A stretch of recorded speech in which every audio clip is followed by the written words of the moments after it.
Mà mày á. Dê sụt rồi. Mà mày giờ mua mày á, tao có tay không? Ừ. Tao bé.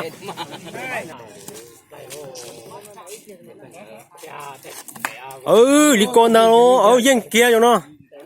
Đi con nào bố.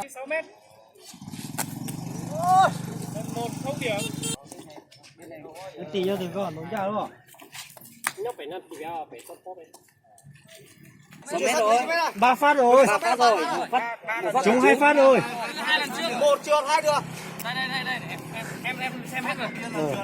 Lần đầu trượt, lần 2 là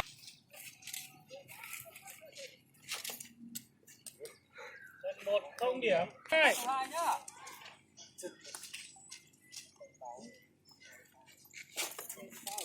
Suýt chú. Xích. Với tè to nên của chú điện.